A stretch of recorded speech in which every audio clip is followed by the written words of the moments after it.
Ronke Adeni holds a BSc in biochemistry from Queen Mary University of London and a master's degree in business administration from the University of Hull in the UK. She's a certified Montessori directress with a postgraduate diploma in education. Ronke is the owner of La Posh Pre and Primary School in Ikoyi, Lagos, and she also has a children's entertainment company called Posh Party Packs. Welcome, Ronke. Good morning, Farron. I'm so happy to have you here. Likewise, thank you. For and I love your me. hat. Thank you. Absolutely beautiful. So let's get right in. Okay. Parenting for change. What does that mean to you? Well, I guess it's doing things differently. We want change. So what did they say? It's saying insanity is doing the same thing and expecting a different result. So if we want to have results that are different from what we currently have, then we have to parent effectively for change. Okay, so how do we begin to do that? Well, we can begin to do that by looking inwards first. First of all, you can't pour from an empty cup, they say. You have to know what you're made of. So who are you exactly as a parent? It is what you are that you're going to produce. Okay. You're not going to produce this amazing child when you have brought up a child with a certain set of values. So you yourself must ensure that you are doing things right. So even before you think about that child, even bringing the child into the world, you should be thinking about yourself. Are you up to task? Are you dealt with your scars, your trauma, your history, your past? Are you able to care for the child? Are you able to communicate, provide for the child? And provision is not only financial. You have to be present as well. Time is what is lacking in many families these days. So a lot of people may have money to send their children to school, give them good food, take them abroad, but they may not have the time to instill the values that the children need. So these are some of the things that you need to ensure that you are an effective parent. So you see, a lot of the things you've talked about, it sounds like a no-brainer. Yeah, but I usually say parenting is one of the hardest things because there's no manual. Nobody has taught you how to be a good parent. So all of these things you're talking about, how do you know you're doing the right thing, you're not doing the right thing? Where you don't have a manual. Nobody, it's what you were trained, it's how you were trained that you'll train. So how do you get around all of that? I think these days, when people tell me that there are no manuals, I tend to say that there are manuals. There are a lot of manuals. Okay. There's so much information out there these days that we can't hide under ignorance. We can't say, I got it wrong because I didn't have information. There is information. There's more than enough. We're drowning in a sea of information. There's good information out there. So it is there. We just have to ensure that we're following the right people. We're reading those books. We're going for those seminars. We're intentional. So you'd find that when you have a parenting forum, for example, I'm sure there are people that are already switched off because we're talking about parenting already. They would rather watch hip-hop something or how to make 100 million in 30 days. Yes. They'll probably prefer to watch that. Whereas the most important thing that you should be watching is this channel right now and listening, especially if you have children or intend to have children. This is what you should be listening to. But you find that people don't invest in this sort of things and they'll say there are no manuals. There are manuals. There's so many professionals all around the world doing and preaching this gospel of parenting. Okay, so I hear you, but we're in Lagos, Nigeria. Yes. Some of these manuals are written by people that live in a different world. Their lives are different, their perspective is different. So why should I read a manual that somebody in Italy wrote? Don't read it. When I'm in Nigeria. Don't read it. Read the manuals that Ronke Posh has written, Praise Fowowe has written, Taiwo Akilami has written. There are Nigerians that have written a lot. I know so many. There's a whole family life institute in Nigeria now that have practitioners for family life, for parenting, for marriage, for so many things. They've written books that are culturally adapted and will make sense to the Nigerian or the African. So read those books if you don't want to read the ones from abroad. They are available. Fair enough. Okay, so what if because let me take it back to parenting for change. What if one of the people listening to me, their kids are already in their 20s, and they may have not necessarily been the most effective parents when their kids were growing up. Is there still room to change some of the mistakes that may have been made? There may be change, but the impact might be small. So you still have to start with yourself. You have to have those conversations. Bear in mind that the 20-year-old is now an adult and can make decisions on their own. So you can't parent that same person as a 6-year-old. You have an adult here. So that child might have to reparent himself or herself. So there's something called reparenting. Okay. So that 20-year-old will have to do that with the support of the parents. Okay. If the parents have said, okay, I've gone wrong this way, and it's okay to ask and tell your children that I've gone wrong with X, Y, and Z. So I've paid, for example, I've paid people to help you with examinations. I've been fraudulent in many ways to support you, and this is not the way to go. So I'm admitting that, so ensure that as much as you can, start building a new path for yourself. So you can have those conversations with your children. Those are hard conversations. They are hard conversations to have, but they're not impossible conversations to have. If you really want that change, if you truly want that change, then there's room for it. True. And are there tenets for good parenting? Although I use the word good loosely. Are there tenets for good parenting? There are. I mean, I always like to start with self-awareness. So people have children. They have children. Why are you having children? If you ask them, I have a group that has thousands of parents there, a parenting group, and I've asked before, why did you have children? And I could hear a pin drop because a lot of people don't give it a thought. What happens is you go to secondary school, go to university, maybe you get a job and then you get married. That is it. But that's not why we should have children. Some people will say, oh, be fruitful and multiply. But that's not exactly what the Bible is saying. It's actually talking about other things. Be fruitful and multiply in every area of your life. So you should be a woman, you should be a man, that you must be wholesome in that way. It's optional to be a parent and it's optional to be a spouse to anybody. But you should be whole. So self-awareness is key. When you're aware of yourself and you're invested in yourself and you start to have children, then you have something to give that child. If it's just you empty, there's nothing to give the child. If you're not available and you're outsourcing your parenting to domestic workers, to drivers, to house girls, to all sorts of people that have different set of values, all confusing the children, creating a monster in society, which is what we have a lot of them today, then you mess up that child. So self-awareness is key. You have to be present. You have to communicate effectively. You have to shower that child with love. You have to be there. I'm not saying spoiling the child. I'm saying shower the child with love. Understand the child's love language. Understand the child's personality type. You know, you run your parenting like you run a business. When you have your business or you're working somewhere, you have the values. You understand it. You memorize it. You have the constitution. You have so many things.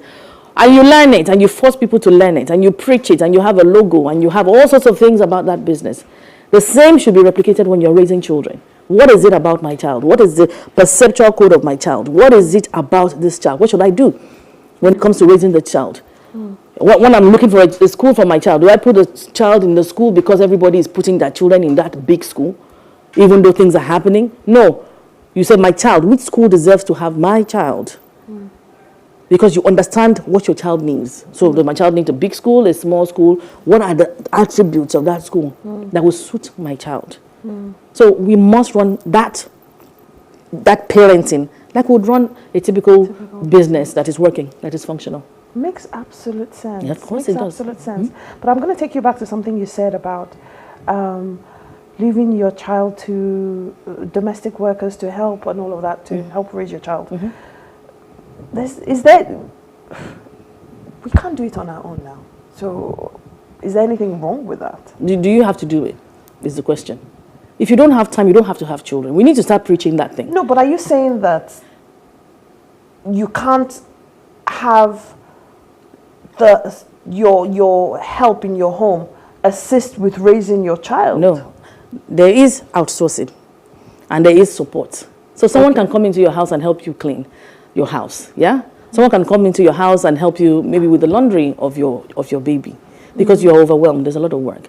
And then you can have the child and the ownership belongs to the house help or the nanny or whatever the case may be. You find them, they're the ones that are going to school for PTAs, they're the one taking the children out to do the hair, they're the one sitting with the children, doing the homework, they're the one feeding the children. Mom goes out, dad goes out in the morning, even before the child wakes up. They come back with children are already awake. The parent is the domestic worker. Support is different to outsourcing completely. And this is what we have. Many schools have said, I don't want to see nannies come for PTA. Because they're the one taking ownership. They're the ones. In fact, you'd find that there was this thing on YouTube where, and this was even international, where they asked certain domestic workers certain qualities and characteristics about certain children, and they asked the parents. And the domestic workers got more answers than the parents. They don't know who the children are. They're just having it to tick the boxes in society to say, I have children. So you find that they are like a bragging right. I have 3 children, I have 4 children that you haven't parented, that are causing a nuisance in schools, in society. But you can go out there to say, oh yeah, I have 4 children. There's an issue. There is an issue. There used to be a saying, I don't know if it's still applicable, spare the rod and spoil the child. It's biblical. Apply today. It's biblical, it's in the Bible, but it's misunderstood. And it's a way where people parent in a lazy way. They would say, oh, foolishness is bound of the child. It's in the Bible, it's in the Bible. They will argue. I have a book called 101 Tips to Curb the Beating and the Shouting. Not promoting the book, but to tell you the amount of research that I've done when it comes to that rod. Thy rod and thy staff, they comfort. That's what the Bible says. But people pick that one out. Now, even in the book of Deuteronomy 18 to 21, it also says that a rebellious child should be stoned to death. But we don't stone our children to death. We want to beat them. Thy rod and thy staff, they comfort. It's a rod of miracle, correction, discipline. That is what it is. So sparing the rod is for you to discipline your child effectively, not using a stick or a cane to constantly beat the child, to put the child to dehumanize the human, which is what we find in many homes. I see. Yes. And where do our values and beliefs come into play in this? Well, do people even know what their values are? Ask the typical child, what are your family values? Do they know what they are? Do parents know? Have they written it down anywhere? Have they communicated it out to their children? Even a 2-year-old can understand values in a very childlike way. You begin one at a time, telling them that, okay, we are Adenis in this house. Is this how an Adeni behaves? What are our values? Leadership, for example. You know, if it's something that is important to you. If excellence, so you tell the child, this thing that you've done, is it a value of our home? Is this excellent behavior? Do our children understand this thing? Have we taught them? Do we even know it? So there's a place for values. However, even as a nation, do we hold on to our values? Do we even know what our values are? So we must ensure that each family has their own value system and and their own beliefs. So beliefs, up to you what you want to believe. But values are usually universal. There's some things that, moral values, for example, things that we do that are right. And we know that irrespective of your religion or your beliefs, it's right to treat others well, to be kind, to show empathy, all those sort of things. Very, very important. Okay. This is interesting. It's because we just assume parenting, everybody can parent because they have a child. But to go back to what you said about treat it like an organization, would you then recommend that each home should have a constitutional, I don't know what it's called, the booklet with rules and regulations and these are our values and all of that? How would you? I mean, you might not write a book, but it must be communicated in one way or the other. There's some people that when you come into their house, you see their family values 1, 2, 3, 4, 5. You can see that this is what we do in this house. When you come into my house, you don't wear your shoes. My house, you don't wear your shoes. So wherever you are, if you want to wear your shoes, we don't. Because we don't really do domestic workers in my house. So that is part of what we practice. When you eat, you go and wash your dishes. There's so many things. So if you hand over your child to, if my child comes over to your family or vice versa, how do you expect me to know what to do with your child? Because if you have this bottle of paracetamol, they will give you a manual, or a Ferrari car, they'll give you a manual. They will tell you exactly how you should use it. But you hand over a human being to somebody else, and you don't know what to do. They don't know what to do with that baby. I can remember at our school, we had a parent bring a baby in, and it just blew me away because she got it. When she brought the baby to our creche, she wrote out certain things. This is the time the baby sleeps on this side, does this, X, Y, and Z. Just really wrote everything nice and beautiful, and we pinned it up for. So anybody that comes and wants to deal with Zena, they know exactly, there are no questions to ask. And that is really how it should be. You should have a guide. The same way you're going to another country, they will tell you, these are our rules and regulations. Before we give you the visa, if you know you cannot buy, don't come to our country. But we don't do all these things when it comes to parenting. We don't do anything like when it comes to family life. It's just so loose, or so lackadaisical because we don't value it and we don't understand the power of our first nation, which is the family. Sounds like something I said recently. Your first constitution is the home. It is. If you were to, you're in education, so if you were to change the curriculum, are there, I don't know, 3 to 5 things you would change from the current curriculum, and why would you do that? I won't change it. I will just tweak it. Okay. So remove some ignorant things that don't apply. There's some things that we're telling children, using the typewriter in business studies when you should be in history, for example. Little things like that. Understanding family. What is family?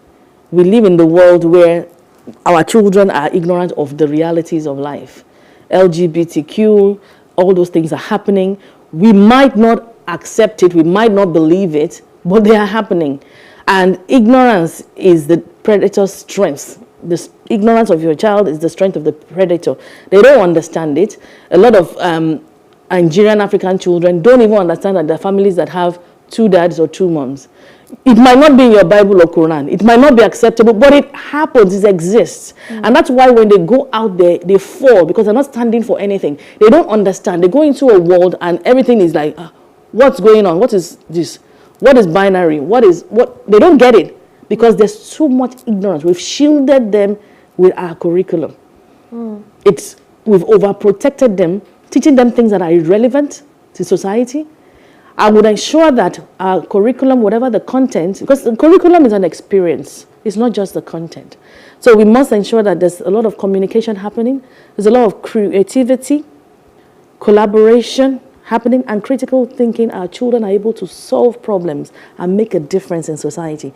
Our current curriculum is not allowing for a lot of that, all those shading, ABC, all those things are not the realities of life. The way we practice, the way we teach, they're not the realities of life. It's been said that education is pretty much the only thing that has not changed in many years. The phone has changed from what it was many years ago. The cars have changed from when we were riding horses to driverless cars these days. But our children are still sitting in the classroom and facing the board. Nothing is really changing per se. So if I'm going to change it, I'm going to change practices, I'm going to tweak it. Because the Nigerian curriculum, as much as people say is crap, it just needs to be tweaked. It's actually very healthy. It's a very good curriculum.